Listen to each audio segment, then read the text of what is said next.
Guys, welcome back to today's video. Today is Monday, March 4th, 2024, and today we are going to be taking a look at the 2024 United States Senate elections that will take place on November 5th, 2024, and that will determine the future of this upcoming Congress for Democrats and Republicans.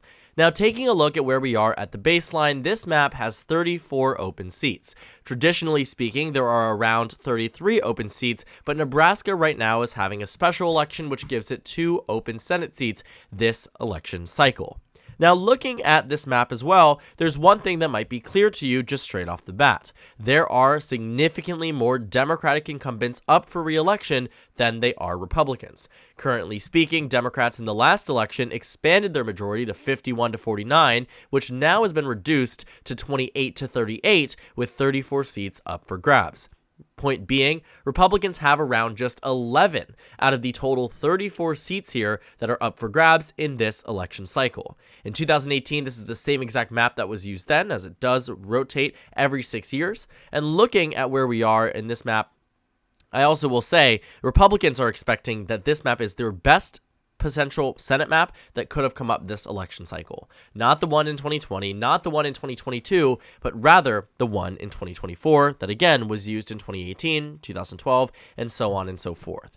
And so to start things off, we will just address the obvious here. Not every state is going to be competitive, and in fact, the overwhelming majority of them simply will not be. States like Washington and California are easily going to vote for Democratic incumbents, and that really just isn't much of a problem here because Republicans also just aren't invested nor focused on winning in that state either. Looking across the country to the East Coast, states like New Jersey and Delaware. New Jersey actually has an interesting Senate primary coming up, but that's really the extent of what's interesting in that state. When you're taking a look at everything else, it's pretty much Democratic, and there isn't much to focus on except for a few competitive congressional elections. In the state of Maryland, an equally interesting Democratic primary here, shaping up to take place sometime around April. We will have a good idea, or April, May actually, we will have a good idea of what the composition of the Senate will look like from states like New Jersey, like Maryland, once those primaries are over, again, because they are so solidly blue that the primary is the real contest of this election.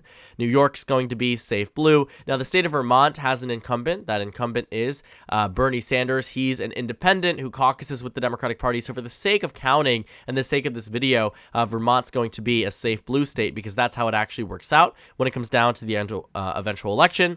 Angus King is running for re-election in the state of Maine. He's quite popular. I really do have confidence that he will win that state by a safe margin. I genuinely believe that he's going to be able to do very well in terms of crossover support, in terms of fundamentally winning over voters that might be otherwise inclined to vote for Trump or vote for other Republicans if it was an open race. But Angus King has a strong reputation as an independent and as somebody who has represented the state of Maine, in their eyes, quite well. Moving over to the state of Virginia, this is Tim Kaine's seat. His name might ring a bell because he ran for vice president back in 2016 alongside Hillary Clinton. He's going to win re-election. Very, very popular guy. Decided to run for re-election despite heavy speculation that he was actually not going to. I think the concern here for Democrats was that this would actually increase the amount of competitive seats. They soon found out that that simply wasn't the case, that he was totally going to run anyway, and so what we are finding is that the state of Virginia is a pretty solid Democratic state. Now, the final 2 states that we characterized as safe blue in the last election prediction just around 2 months ago were the states of Minnesota and New Mexico.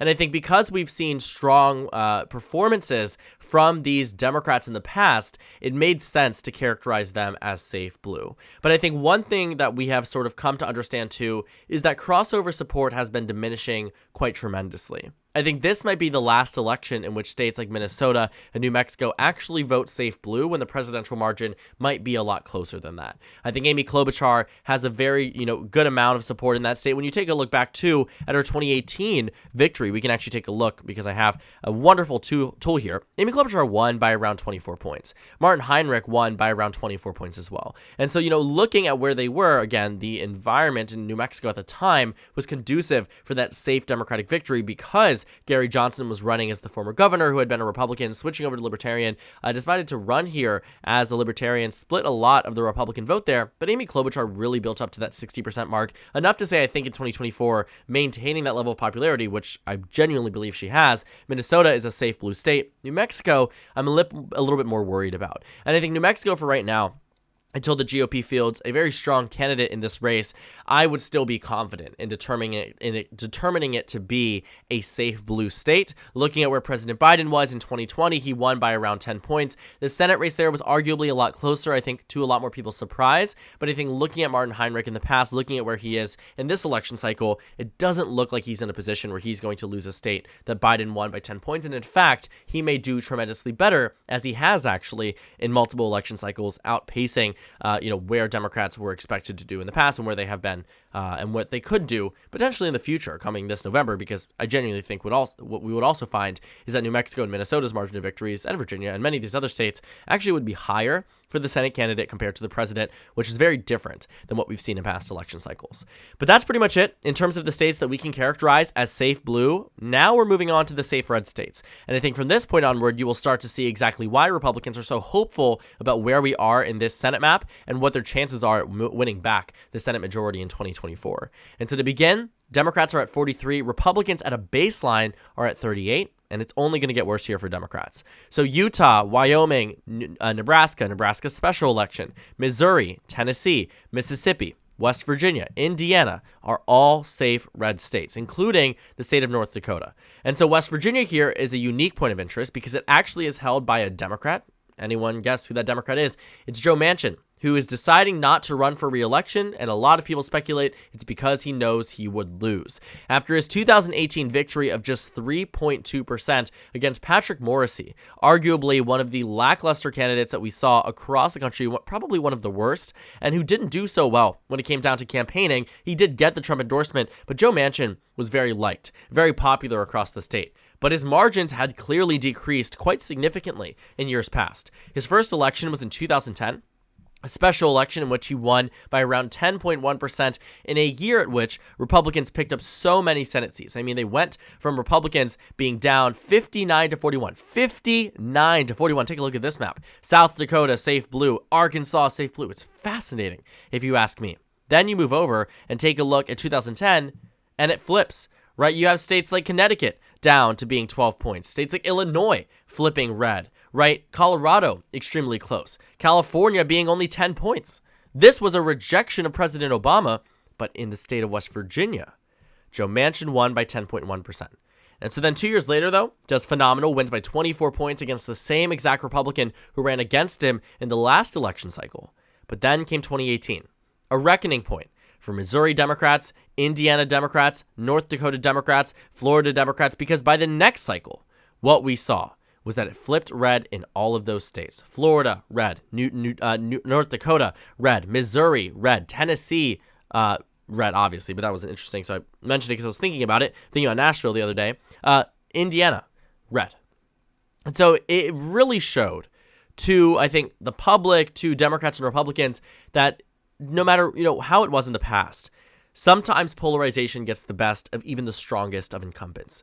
Claire McCaskill, who had won by 15, lost the next cycle by 6. An over 20-point swing that was largely in line with the swing we saw between Romney and Trump, but even more so. And so West Virginia we knew was out of reach here. I'm spending a lot of time talking about it because it is one of the, few flips we will likely see this cycle, but it's an automatic one. It's one that came with no hesitation, and Joe Manchin is on track to leave the Senate, not run for any higher office. He's done, and that brings Republicans to 48. And so that narrows us down to just 9 Senate seats that will determine the true balance of power here. But again, look at this point, the starting point for Democrats and Republicans.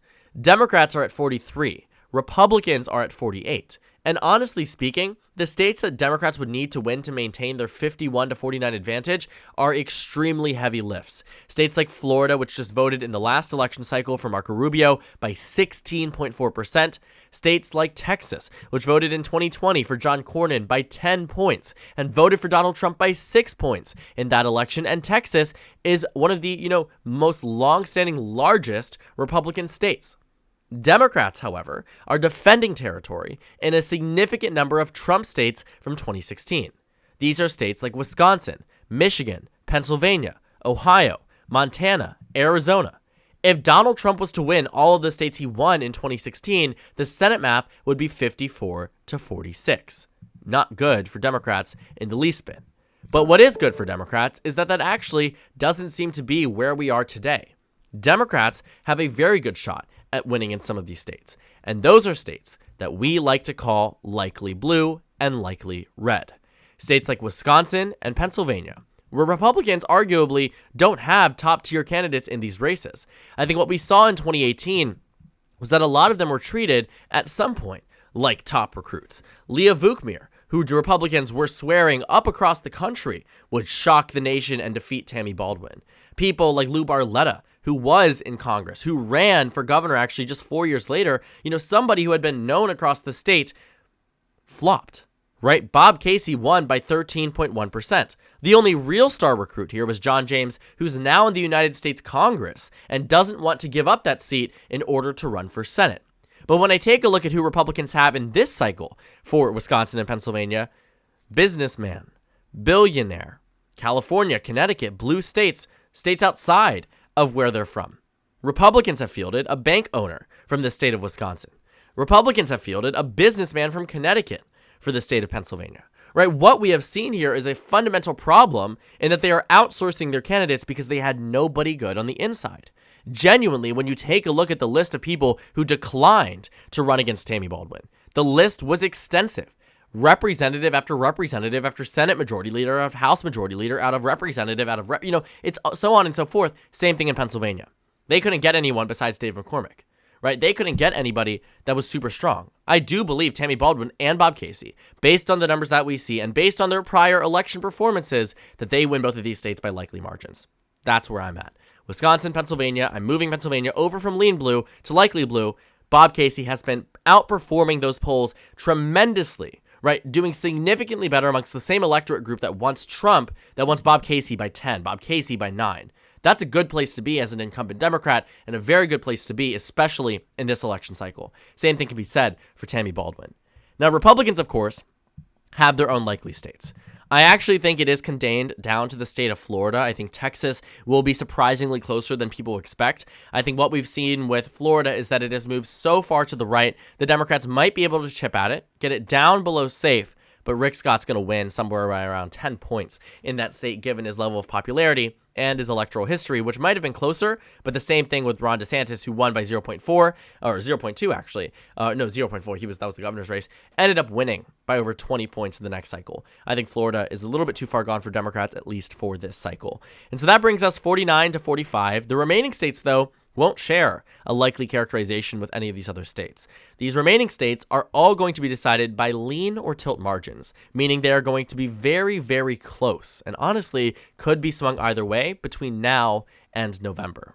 Now, the interesting thing, too, is that Democrats have incumbents in Montana, Nevada, Arizona, and Ohio running for re-election. They do not have one in the state of Michigan, which is largely the reason why it's not in the likely blue column. Elisa Slotkin is on track to be easily the Democratic nominee for Senate in the state of Michigan. She's going to be probably one of the stronger contenders that could have been nominated here, but I think all of them would do arguably well in the general election.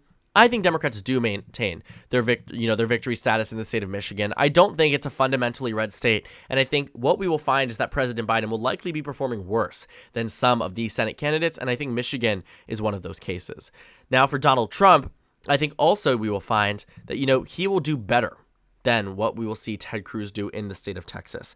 I think Texas is a state that just uniquely hates Ted Cruz so much, but can't give him up because he is a Republican. I think it, calls into question just this idea of polarization and this unwillingness to let anybody besides your own party end up winning an election, and Texas is a perfect example of exactly that.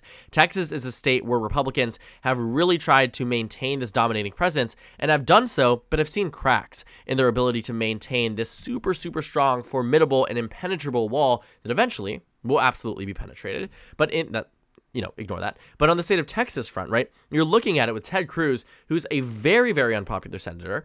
People really dislike him, almost lost in 2018. I think Colin Allred will give him a run for his money. I don't think it'll be, likely red, but I don't think it'll be tilt either. I think you're going to see him win by around 3 to 4 points, which is, again, good for Democrats. It's a moral victory, but it's not a substantive one. And what it does is put Republicans at 50 seats to the U.S. Senate, which means if they win the presidency, they win back the Senate majority.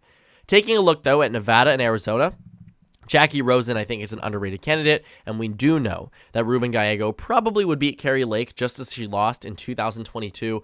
I don't think voters are going to look at Carrie Lake any differently just because she's changed her tune on a few topics. I think what we risk falling in the trap of here is this idea that voters are astutely aware of what these candidates are saying and doing at every waking point. Carrie Lake has a reputation that is very, very hard to break, especially amongst suburban women who have turned very heavily against the GOP, especially in areas like Maricopa County. Areas of the state that were crucial in McCain victories and Romney victories, that the moment that the Trump, Lake, Masters type of candidate began bashing the McCain family against some of the proudest Republicans to ever come from the state of Arizona, you turn off a lot of people. And I think genuinely the Meghan McCain endorsement, the Cindy McCain endorsements made a difference in 2020. The lack of endorsement for the GOP in 22 also made a difference. And I think states like Arizona are not easily going to forget the way that Carrie Lake treated the presidential election, treated the governor election, her alignment with Donald Trump. And I think Ruben Gallego relatively comes into this, if Kyrsten Sinema doesn't run, winning by a lean margin.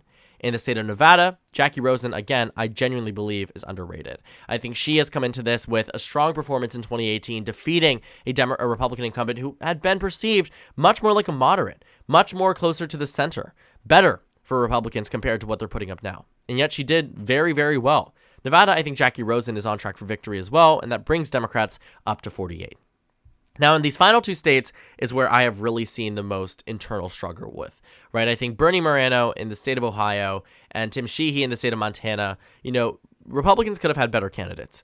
I don't think Matt Rosendale would have been that in Montana, and I don't think Frank LaRose would have been that in the state of Ohio. But I do think Bernie Moreno just came into this with a lot more scandals and honestly a lot more radical ideological positions than Republicans would have liked in a state like Ohio.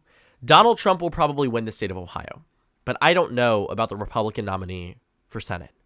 I think Sherrod Brown may withstand this final election and may be able to do much better in future congressional elections, just not on a statewide level. I doubt he'd ever want to willingly take a demotion from the United States Senate and run for Congress, but I do think his time here in Ohio may be coming to an end. I think he could do potentially well enough to maintain a presence in the state of Ohio, enough to win by the narrowest of margins. But it's going to take a lot for Democrats. I think I think Sherrod Brown has been blessed with the one fact here, that in almost every election in which we have seen Democrats really, really scrape by and do well is by running against lackluster candidates. And Bernie Moreno is exactly that. Now, this final state here that I think will put us into perspective what candidate quality actually does to a race is that I think Tim Sheehy honestly just was not the best fielded pick for the GOP. I do think the Republicans should have chosen somebody with a little bit more, knowledge of the state, somebody who was just more electable across the state, someone who had won elections, not Matt Rosendale, but not Tim Sheehy either. I don't think the Republicans had the most amazing bench in a state that is so solidly conservative, running against a pretty popular senator. I do believe Jon Tester will come into the state of Montana and actually win in this coming November.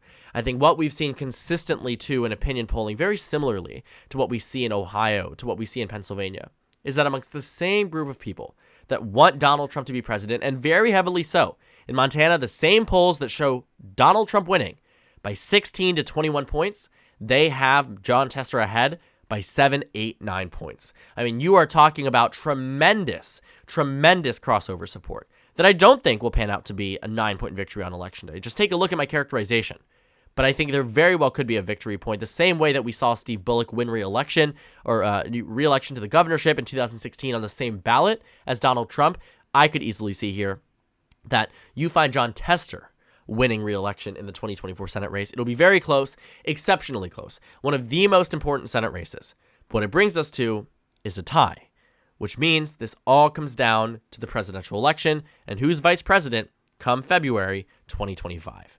Only time will tell, but I think this is probably the best point Senate Democrats have been given the map and the cards that they have been dealt with. But given how close a lot of these states are, it could flip away from Democrats and more towards Republicans very easily in a very short period of time.